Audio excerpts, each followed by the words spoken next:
জাতীয় সংসদ মানেই হল দেশ পরিচালনার সর্বোচ্চ তীর্থস্থান, যেখানে যুক্তি, পাল্টা যুক্তি এবং সাংবিধানিক বিতর্কের মাধ্যমে জাতির ভাগ্য নির্ধারিত হয়। একটি গণতান্ত্রিক রাষ্ট্রে সংসদীয় বিতর্কের চেয়ে সুন্দর এবং কার্যকরী আর কিছুই হতে পারে না।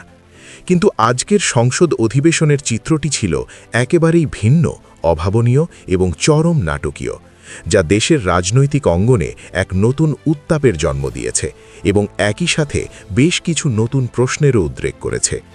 অধিবেশনের শুরুটা বেশ শান্ত এবং স্বাভাবিক মনে হলেও মাঝপথে এসে তা এমনভাবে উত্তপ্ত হয়ে ওঠে যে পুরো দেশবাসী রীতিমতো অবাক হয়ে গেছে। টেলিভিশন স্ক্রিনের সামনে বসা দর্শকরা যেন নিজেদের চোখকেই বিশ্বাস করতে পারছিলেন না। এই চরম উত্তেজনার শুরুটা করেন বর্তমান সংসদের প্রধান বিরোধী দলীয় নেতা এবং বাংলাদেশ জামায়াতে ইসলামীর আমির ডাক্তার শফিকুর রহমান। যারা নিয়মিত সংসদের খবর রাখেন এবং রাজনৈতিক খবরাখবর সম্পর্কে খোঁজ খবর রাখেন, তারা নিশ্চয়ই জানেন যে ঈদের আগের অধিবেশনে বিরোধী দলীয় নেতা যখন গণভোট বা রেফারেন্ডাম নিয়ে আলোচনার প্রস্তাব তুলেছিলেন, তখন মাননীয় স্পিকার তাকে থামিয়ে দিয়েছিলেন। স্পিকার তখন অত্যন্ত বিনীতভাবে তাকে বলেছিলেন প্রস্তাবটি লিখিতভাবে সাবমিট করতে এবং প্রশ্নোত্তর পর্বের পর বিষয়টি নিয়ে আলোচনা করতে। একজন প্রবীণ এবং দায়িত্বশীল রাজনীতিক হিসাবে ডাক্তার শফিকুর রহমান আজ ঠিক সেই নিয়মটি অক্ষরে অক্ষরে পালন করেন। তিনি প্রমাণ করেছেন যে সংসদীয় রীতিনীতির প্রতি তার দলের এবং তার নিজের কতটা শ্রদ্ধা রয়েছে। প্রশ্নোত্তর পর্ব শেষ হওয়ার পরপরই তিনি স্পিকারের অনুমতি নিয়ে অত্যন্ত সুশৃঙ্খলভাবে এবং নিয়মতান্ত্রিক উপায়ে গণভোটের বিষয়টি সংসদে উত্থাপন করেন। তার বক্তব্য ছিল অত্যন্ত গোছানো এবং যুক্তিপূর্ণ। কিন্তু বিপত্তিটা বাধে ঠিক এর পরেই। সরকারি দলের চিফ হুইপ তখন প্রস্তাব দেন যে এই গুরুত্বপূর্ণ বিষয়টি নিয়ে ৭১ বিধির পর্ব শেষ হওয়ার পর কথা বলা হোক। এর প্রত্যুত্তরে বিরোধী দলীয় নেতা অত্যন্ত বিনয়ের সাথে তবে দৃঢ়তার সাথে স্মরণ করিয়ে দেন যে যেহেতু প্রশ্নোত্তর পর্ব ইতিমধ্যেই শেষ হয়ে গেছে, তাই মাননীয় স্পিকার চাইলে সংসদীয় নিয়ম মেনেই এখনই বিষয়টি নিয়ে আলোচনা করা সম্ভব, এবং তিনি স্পিকারের কাছে সেই আবেদনই রাখেন। দর্শক, খেয়াল করে দেখুন, এই পর্যন্ত কিন্তু পুরো সংসদীয় বিতর্কটি একটি চমৎকার গণতান্ত্রিক কাঠামোর মধ্য দিয়ে এগোচ্ছিল। স্পিকার, চিফ হুইপ, বিরোধী দলীয় নেতা সবাই নিজ নিজ সাংবিধানিক পদের আওতার মধ্যে থেকেই অত্যন্ত জনগুরুত্বপূর্ণ একটি বিষয়ে নিজেদের মতামত দিচ্ছিলেন। সংসদীয় গণতন্ত্রের এক অপূর্ব সৌন্দর্য যেন ফুটে উঠছিল। কিন্তু ঠিক এই সময়েই সংসদে হঠাৎ ঘটে যায় এক অনাকাঙ্ক্ষিত ঘটনা, যা পুরো পরিবেশকে মুহূর্তের মধ্যে বদলে দেয়। হুট করে নিজের আসন থেকে দাঁড়িয়ে যান বিএনপির হেভিওয়েট নেতা এবং বর্তমান সরকারের স্বরাষ্ট্রমন্ত্রী সালাউদ্দিন আহমেদ। তিনি স্পিকারের কাছ থেকে ফ্লোর নিয়ে রীতিমতো রুলিং দেওয়ার মতো করে বলতে শুরু করেন, এখন নয়, বরং রেওয়াজ অনুযায়ী ৭১ বিধি আগে শেষ হতে হবে এবং এরপর স্পিকার চাইলে ওই বিষয়ে আলোচনা হবে। তার কথা বলার ধরন এবং কণ্ঠস্বর ছিল এমন যেন তিনি পুরো সংসদকে নির্দেশ দিচ্ছেন। আর ঠিক এখান থেকেই সংসদে একটা বিশাল প্রশ্নবোধক চিহ্নের সৃষ্টি হয় এবং রাজনৈতিক বিশ্লেষকরাও নড়ে চড়ে বসেন। একটি অতি সাধারণ কিন্তু অত্যন্ত যৌক্তিক প্রশ্ন সবার সামনে চলে আসে। এই সংসদীয় বিতর্কে সালাউদ্দিন আহমেদ আসলে কে? তিনি কি এই সংসদের নেতা, নাকি উপনেতা, নাকি সরকার দলীয় চিফ হুইপ? আসলে এর কোনোটিই তিনি নন। সংসদ নেতা স্বয়ং তারেক রহমান। তিনি কি বর্তমান সরকারের আইনমন্ত্রী? তাও নন। তাহলে স্পিকার, চিফ হুইপ এবং বিরোধী দলীয় নেতার মতো সাংবিধানিক পদধারীদের মাঝে দাঁড়িয়ে সবাইকে ডিরেকশন বা নির্দেশনা দেওয়ার এই এখতিয়ার তিনি কোথা থেকে পেলেন? তার এই আচরণ কি ক্ষমতার দম্ভ, নাকি সংসদীয় রীতিনীতি সম্পর্কে অজ্ঞতা? সেই প্রশ্ন এখন ঘুরপাক খাচ্ছে রাজনৈতিক মহলে। আশ্চর্যের বিষয় হল, ঠিক গতদিনের অধিবেশনেও তিনি হুবহু একই কাজ করেছিলেন। গণভোট নিয়ে সরকারি দলের ভেতরে কোনো রাজনৈতিক ভয় বা ধামাচাপা দেওয়ার চেষ্টা আছে কিনা সেই বিতর্ক না হয় বাদই দিলাম, কিন্তু সংসদীয় রীতিতে সালাউদ্দিন আহমেদের এই বারবার অনধিকার চর্চা নিয়ে খোদ সংসদের ভেতরেই চরম ক্ষোভের সৃষ্টি হয়।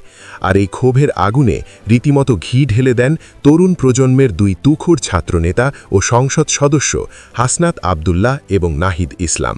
সালাউদ্দিন আহমেদের এই বক্তব্যের পরপরই তারা দুজনই নিজ নিজ স্থানে দাঁড়িয়ে যান এবং অত্যন্ত কড়া ভাষায় অভিযোগ করেন যে বিএনপি আসলে সংবিধান এবং নিয়মের দোহাই দিয়ে সুকৌশলে গণভোটের দাবিটিকে ধামাচাপা দেওয়ার চেষ্টা করছে। জুলাই অভ্যুত্থানের চেতনা নিয়ে সংসদে আসা এই তরুণ নেতারা বুঝিয়ে দেন যে তারা আর পুরনো রাজনৈতিক চালবাজি মেনে নিতে প্রস্তুত নন।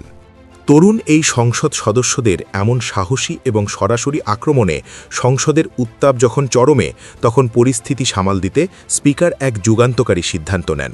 তিনি সব বিতর্ক পাশ কাটিয়ে ডাক্তার শফিকুর রহমানের গণভোট নিয়ে আলোচনার দাবিটি আনুষ্ঠানিকভাবে মেনে নেন এবং আগামী 31শে মার্চ এই আলোচনার জন্য দিন ধার্য করেন। স্পিকারের এই সিদ্ধান্তে বিরোধী বেঞ্চ যখন স্বস্তিতে, তখন সালাউদ্দিন আহমেদ যেন বিষয়টি কোনোভাবেই মেনে নিতে পারছিলেন না। তিনি আবারও দাঁড়িয়ে স্পিকারকে বিভিন্ন শব্দের মারপ্যাচ এবং আইনি ব্যাখ্যার জালে ফেলে জ্ঞান দিতে শুরু করেন। একজন স্পিকারকে এভাবে বারবার ডিকটেট করার চেষ্টা করায় স্পিকার এক পর্যায়ে বাধ্য হয়ে সালাউদ্দিন আহমেদকে থামিয়ে দেন। স্পিকার অত্যন্ত কড়া ভাষায় বলেন, মন্ত্রী মহোদয়, মেহেরবানি করে আপনি আপনার আসনে বসেন। স্পিকারের এই নির্দেশের পর তার মাইক বন্ধ করে দেওয়া হয়। মাইক বন্ধ করে দেওয়ার সাথে সাথেই সরকারি দল এবং বিরোধী দলের এমপিদের মধ্যে শুরু হয়ে যায় তুমুল উত্তেজনা, হইচই এবং হট্টগোল। পুরো সংসদ যেন পরিণত হয় এক উত্তপ্ত রণক্ষেত্রে। এক পক্ষ আরেক পক্ষকে লক্ষ্য করে বিভিন্ন স্লোগান এবং বাক্যবাণ ছুটতে থাকে। তবে আজকের এই টানটান উত্তেজনার পরেও সবচেয়ে চমৎকার এবং ধারালো ফিনিশিংটা দিয়েছেন তরুণ সংসদ সদস্য হান্নান মাসুদ। তিনি বর্তমান স্বরাষ্ট্রমন্ত্রী সালাউদ্দিন আহমেদকে সরাসরি লক্ষ্য করে অত্যন্ত তীক্ষ্ণ একটি বাক্যবাণ ছুড়ে দেন। হান্নান মাসুদ বলেন, স্বরাষ্ট্রমন্ত্রী তার নিজের মন্ত্রণালয়ের মূল কাজ অর্থাৎ দেশের আইন শৃঙ্খলা রক্ষার দায়িত্ব পালনে চরমভাবে ব্যর্থ হওয়ার পরও সেই ব্যর্থতা নিয়ে কাজ না করে তিনি এখন আইন মন্ত্রণালয় এবং অন্যান্য বিষয় নিয়ে বেশি পড়ে আছেন। হান্নান মাসুদের এই একটি কথাই যেন আজকের সংসদের পুরো রাজনৈতিক চিত্রপটের সারসংক্ষেপ তুলে ধরেছে। তার কণ্ঠ হয়তো প্রবীণ রাজনৈতিক নেতাদের মতো দরাজ নয়, কিংবা তিনি হয়তো এখনও সেই অর্থে কোনো ক্যারিসম্যাটিক লিডার হয়ে ওঠেননি, কিন্তু আজ সংসদে দাঁড়িয়ে তিনি যে নিখুঁত, ভয়ডরহীন এবং লজিক্যাল ডেলিভারিটা দিয়েছেন তা এক কথায় অসাধারণ এবং প্রশংসার দাবিদার। অধিবেশনে কথা বলার জন্য তাকে সময় দেওয়া হয়েছিল মাত্র 6 মিনিট, আর শুরুতেই তিনি এই বৈষম্য নিয়ে এমন এক তীক্ষ্ণ প্রশ্ন ছুড়ে দেন যা সরকারি দল এবং স্পিকারকেও রীতিমতো বিব্রতকর অবস্থায় ফেলে দেয়। তিনি সরাসরি জানতে চান, সরকার দলীয় এমপি হলে কথা বলার জন্য 8 মিনিট সময় দেওয়া হয়, আর বিরোধী দলীয় হলে 6 মিনিট। সংসদে এমন বৈষম্যের কারণ কি? এই প্রশ্নটি সাধারণ মনে হলেও এর ভেতরে লুকিয়েছিল বিশাল এক রাজনৈতিক বার্তা। সবচেয়ে বড় রাজনৈতিক ধাক্কাটা তিনি দিয়েছেন গণভোট বা রেফারেন্ডাম ইস্যুতে। অত্যন্ত সাবলীল যুক্তিতে হান্নান মাসুদ বলেন যে গণভোটের পক্ষে খোদ বর্তমান প্রধানমন্ত্রী স্বয়ং একসময় জোর প্রচারণা চালিয়েছেন, যে জুলাই অভ্যুত্থানের সনদের পক্ষে বর্তমান মন্ত্রীসহ সকল সংসদ সদস্য রাজপথে গলা ফাটিয়েছেন। আজ সংসদে সেই একই বিষয় নিয়ে নতুন করে কেন আলাদা করে আলোচনা করার প্রয়োজন পড়ছে? এটি কি তবে বিপ্লবের মূল স্পিরিট থেকে সরকারি দলের সরে যাওয়ার লক্ষণ, নাকি নতুন কোনো রাজনৈতিক সমীকরণ মেলানোর চেষ্টা? এরপর তিনি এমন দুটি অত্যন্ত সিরিয়াস এবং স্পর্শকাতর বিষয় পয়েন্ট আউট করেন যা পুরো সংসদকে একেবারে স্তব্ধ করে দেয়। পিন পতন নীরবতা নেমে আসে পুরো সংসদ কক্ষে। তিনি চরম ক্ষোভের সাথে জানান যে নিজে রাষ্ট্রের একজন আইন প্রণেতা বা সংসদ সদস্য হওয়ার পরও তার উপর 2 বার হামলা হয়েছে। অস্ত্র হাতে সন্ত্রাসীরা এখনও প্রকাশ্যে বীর দর্পে ঘুরে বেড়াচ্ছে, কিন্তু পুলিশ তাদের টিকিও খুঁজে পাচ্ছে না। একজন এমপির যদি এই অবস্থা হয়, তাহলে সাধারণ মানুষের নিরাপত্তা কোথায়? সেই প্রশ্নটি তিনি সবার বিবেকের কাছে ছুড়ে দেন। দ্বিতীয় যে বিষয়টি তিনি তুলে ধরেছেন তা ছিল আরও ভয়ঙ্কর এবং মর্মান্তিক। তিনি জানান, নির্বাচনে শাপলাকুড়ি মার্কায় ভোট দেওয়ার অপরাধে এক নারী চরম প্রতিহিংসার বশবর্তী হয়ে এক কর্মীর দ্বারা নির্মমভাবে নির্যাতনের শিকার হন।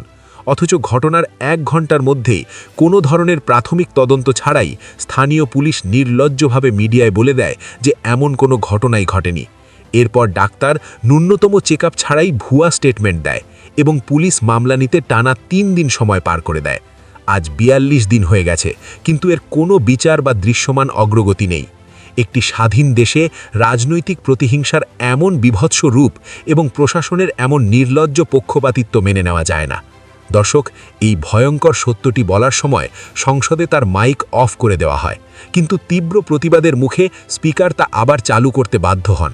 সত্যের কণ্ঠরোধের এই চেষ্টা প্রমাণ করে যে কোথাও কোনো বড় ধরনের গলদ রয়েছে। বক্তব্যের একেবারে শেষে তিনি স্বরাষ্ট্রমন্ত্রী সালাউদ্দিন আহমেদকে লক্ষ্য করে যে কথাটি বলেছেন তা ছিল আজকের সংসদ অধিবেশনের সেরা কথা। তিনি সরাসরি এবং দ্ব্যর্থহীন কণ্ঠে বলেছেন, আইনের ব্যাখ্যা দেওয়ার কাজটা আইনমন্ত্রীর, আর স্বরাষ্ট্রমন্ত্রী অন্য মন্ত্রণালয়ে নাক না গলিয়ে নিজের দায়িত্ব পালন করে দেশের চরম অবনত হওয়া আইন শৃঙ্খলা পরিস্থিতি আগে সামাল দেন। দর্শক, একজন তরুণ এমপির এই ভয়ডরহীন এবং যুক্তিনির্ভর বক্তব্য প্রমাণ করে যে নতুন বাংলাদেশে কেউ আর অন্ধভাবে সব অন্যায় মেনে নেবে না। জুলাই অভ্যুত্থানের মধ্য দিয়ে যে নতুন প্রজন্মের উত্থান ঘটেছে, তারা সংসদেও তাদের সেই প্রতিবাদী এবং আপোষহীন চরিত্র বজায় রেখেছে। সংসদের এই উত্তাপ আগামী দিনের রাজনীতির মাঠে কোন নতুন সমীকরণ তৈরি করে, সেটাই এখন সবচেয়ে বড় প্রশ্ন। বিরোধী দল কি তাদের দাবি আদায়ে আরও কঠোর হবে, নাকি সরকারি দল তাদের সংখ্যাগরিষ্ঠতার জোরে সব কিছু চাপিয়ে দেবে? তরুণ এমপিরা কি পারবেন এই প্রথাগত রাজনীতির বাইরে গিয়ে সাধারণ মানুষের জন্য প্রকৃত অর্থে কাজ করতে? দর্শক, পুরো বিষয়টিকে আপনি কিভাবে দেখছেন এবং আজকের এই উত্তপ্ত সংসদ অধিবেশন নিয়ে আপনার মতামত কি, তা অবশ্যই আমাদের মন্তব্যের ঘরে লিখে জানাবেন। আপনাদের প্রতিটি মন্তব্য আমাদের কাছে অত্যন্ত মূল্যবান। আর এই চ্যানেলে নতুন হলে দেশের রাজনৈতিক বিশ্লেষণ এবং সর্বশেষ খবরাখবর পেতে অবশ্যই সাবস্ক্রাইব করুন এবং বেল আইকনটি বাজিয়ে রাখুন, যাতে কোনো আপডেট মিস না হয়।